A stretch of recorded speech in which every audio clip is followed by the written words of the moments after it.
আমি না যে ফ্ল্যাটে থাকি মানে একদম মেইন রোডের ওপরে। তো নিচেই সমস্ত বাজার বসে। তো যেতে আসতে আমি সারাক্ষণ সবার কাছে দেখছি শুধু তাল বিক্রি হচ্ছে, তার কারণ এখন তালের সিজন। আর এই জিনিসটা আমার এতটাই পছন্দের, এর লোভ আমি সামলাতে পারি না। তো আজ একটা নিয়ে আমি চলেই এসেছি। আর আজ আমার হচ্ছে মিশন তাল ফুলুরি। ট্রাস্ট মি, এটা বানাবার পর এত ভালো হয়েছিল। এটা আমার সম্পূর্ণ নিজের রেসিপি। তো চলো রেসিপিটা আমি তোমাদের সাথে শেয়ার করি। তো ফার্স্টে আমি তালটাকে ধুয়ে ভালো করে আহ ছাড়িয়ে নিয়েছিলাম। তাহলে পাল্প বার করাটা হচ্ছে সবচেয়ে ডিফিকাল্ট লাগে আমার কাছে। তো এই গুরু দায়িত্বটা আমি দিয়েছিলাম সুদীপকে। তো এই কাজটা আমাকে করে দিয়েছে। তারপর বাকিটা আমি করেছি। তো আর বাকি ইনগ্রেডিয়েন্টস যেগুলো আমার প্রয়োজন ছিল সেগুলো আমি সবটাই ব্লেঙ্কেট করে নিয়েছিলাম, ইভেন নারকেলটাও। এখন সবই ব্লেঙ্কেটে পাওয়া যায়, তো কোনো অসুবিধা আমার হয়নি। প্রথমে আমি এখানে অ্যাড করেছিলাম চাল গুঁড়ি, যেটা আমার ঘরেই ছিল আগে থাকতে।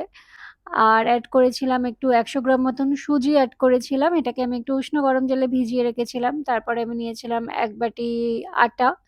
তারপরে পরিমাণ মতো নুন দিয়েছিলাম, মৌরি দিয়েছিলাম, নারকেল কুড়িটা দিয়েছিলাম। আর অ্যাড করেছিলাম পরিমাণ মতো চিনি। আর লাস্টে অ্যাড করেছিলাম আমি ২ টো কলা। দুধটার প্রয়োজনও হয়নি, কারণ ব্যাটারটা যেরকম হয়েছিল তাতে আর আমাকে আলাদা করে কিছু অ্যাড করতে হয়নি, জল বা দুধ।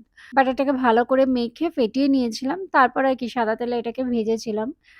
আমি একটু বড় বড় করেই ভেজেছি যাতে তাড়াতাড়ি শেষ হয়ে যায় আর কি, মানে তাড়াতাড়ি কমপ্লিট হয়ে যায় ভাজাটা। কারণ এতটা দেখে আমি ভাবছিলাম যে এটা ভাজতে ভাজতে তো আমার রাত ১২টা বেজে যাবে।